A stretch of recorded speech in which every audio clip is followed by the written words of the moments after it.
Bueno, en este vídeo vamos a ver cómo solventar circuitos operando en el régimen dinámico, donde puede haber fuentes o hay fuentes de tensión o de corriente que están variando en el tiempo.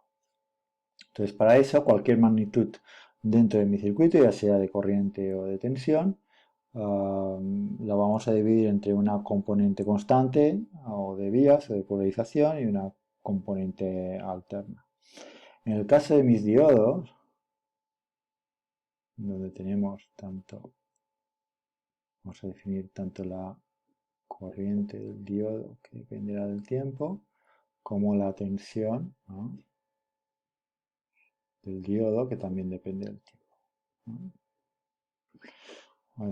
En este caso vamos a definir esta corriente del diodo, como la vamos a descomponer en una suma de una componente estática o de trabajo o de polarización, más una componente dinámica de pequeña señal, que es en donde tenemos la dependencia temporal. Lo mismo vamos a tener para la tensión V sub D. La tensión V sub D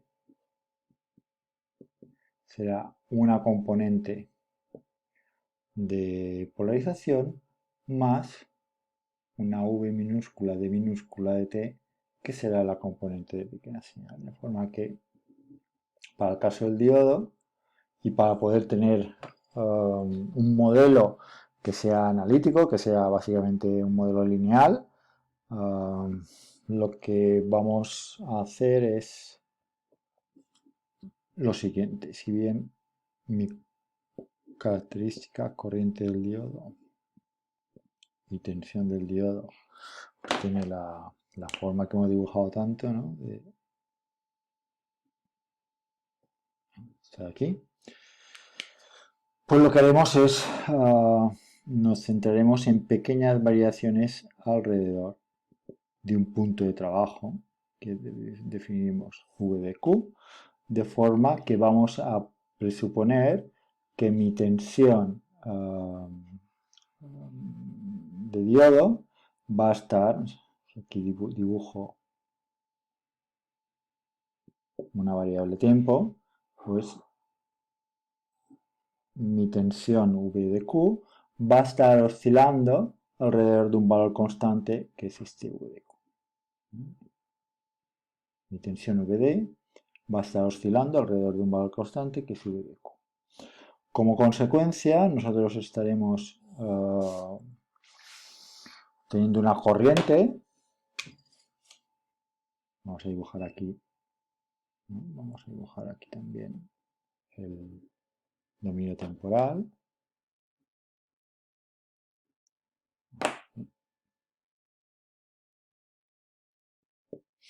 De forma que aquí la imagen será I de Q, que es este valor de polarización de la corriente del diodo, y alrededor de esta corriente de polarización tendremos nuestra oscilación. Esto sería el tiempo. El tiempo estaría aumentando de derecha a izquierda, aquí el tiempo estaría aumentando de arriba a abajo, ¿no? Con lo cual tenemos una oscilación en la tensión del diodo alrededor de un punto de trabajo, y a su vez tenemos una corriente de diodo que oscila también alrededor de un punto de trabajo. Y vamos a suponer que estas oscilaciones son lo suficientemente pequeñas como para que yo pueda linealizar ¿no?, tener un modelo lineal de esa corriente. Por tanto, si bien aquí tengo I0 por E a la V entre NVT menos 1, pues aquí tendré pues, la ecuación de la línea recta. Entonces, este será, digamos, mi modelo o mi metodología para solventar este sistema. Por lo tanto, siempre a la hora de analizar un circuito con diodos, operando en el régimen, ¿no?, el régimen temporal, Si mis oscilaciones son suficientemente pequeñas, lo podré resolver analíticamente. Si mis soluciones, o si mis oscilaciones son demasiado grandes, entonces mi modelo será peor. Se dividirán los problemas en dos partes. Una primera parte de análisis del punto de polarización y una segunda parte de análisis de pequeña señal. Entonces, primero se analiza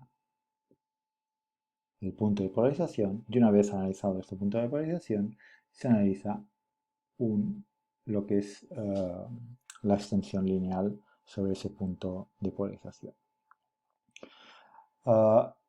Para obtener este modelo de corriente de tensión se hace un desarrollo de Taylor hasta primer orden, ¿no? Es el modelo lineal, y eso me dará lugar a lo que se llama un modelo circuital de pequeña señal. Por tanto, aquí tendremos un modelo de circuito estático, entonces resolveremos el sistema igual que resolvíamos un circuito con fuentes constantes, que era el ejemplo del vídeo anterior, ¿no? Este sería el régimen estacionario, ¿no?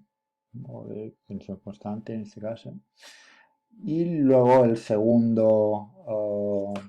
segunda solución vendría a partir de un circuito en pequeña señal.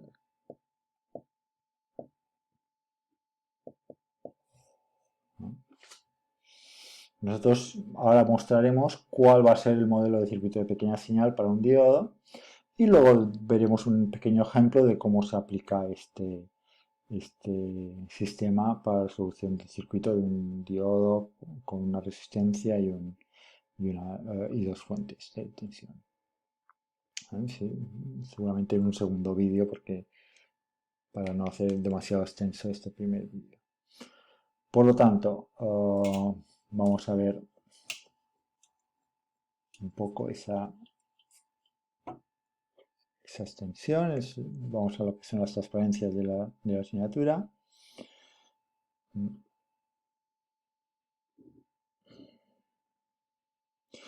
Por lo tanto, nosotros dividimos esta corriente de diodo en una corriente quiescente, una corriente de polarización, más esa componente I de t y minúscula de t, que es el que sería la primera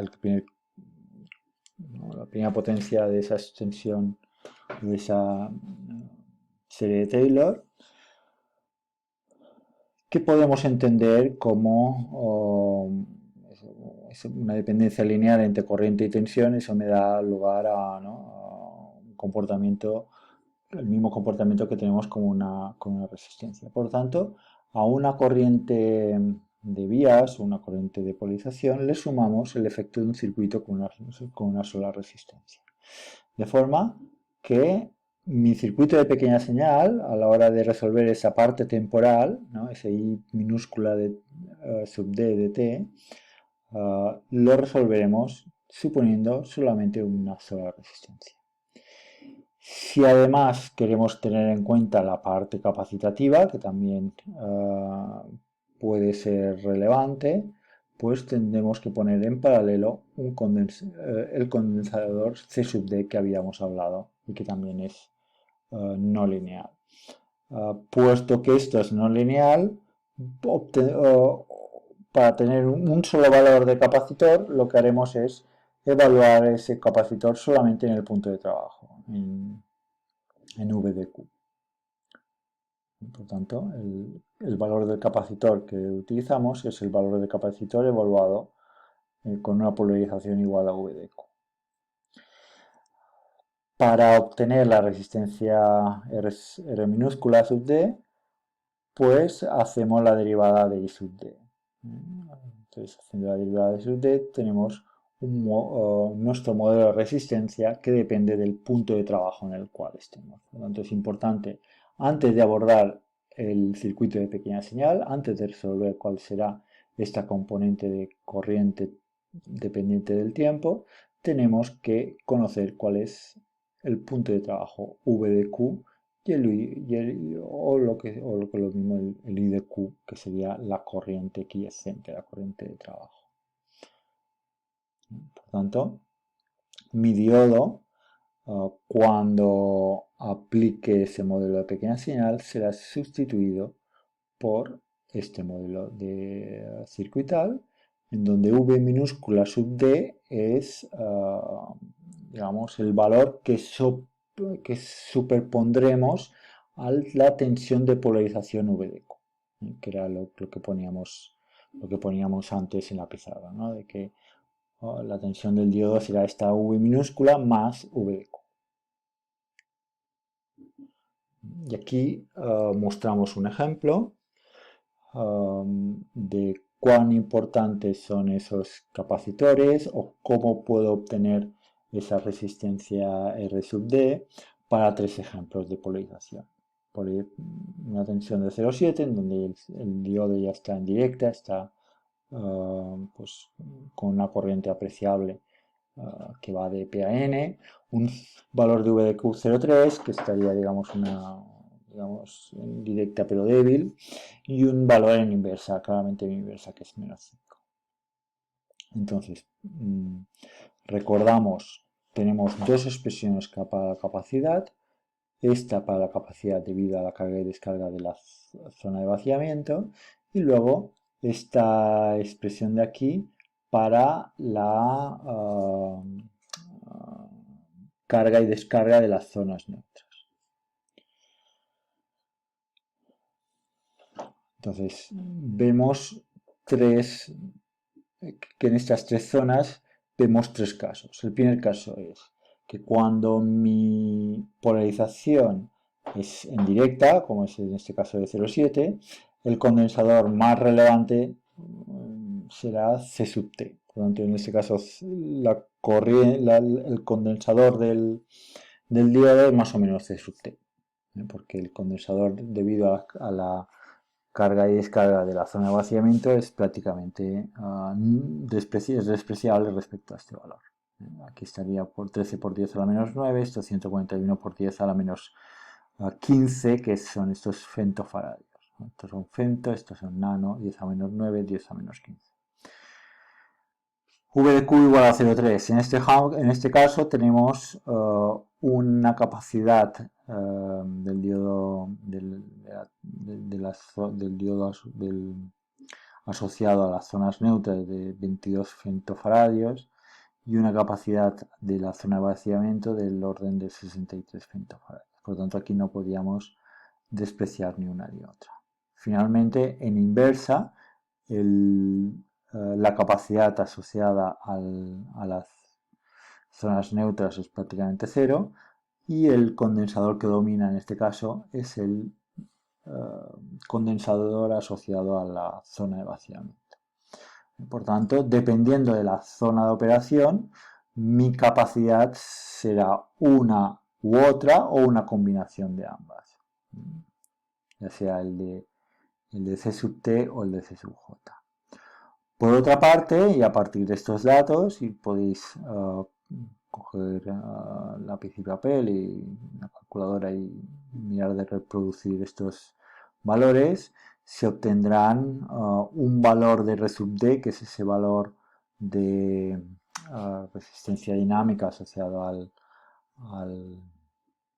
diodo y al modelo de pequeña señal de mi diodo, que dependerá su valor del régimen en el que estoy.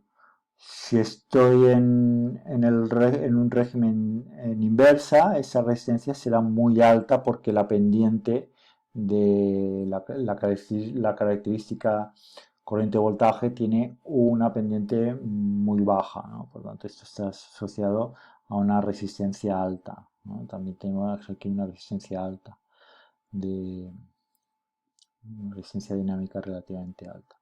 Cuando estoy a 0,7, pues la pendiente empieza a ser distinta de 0 y por tanto ya tenemos una resistencia relativamente baja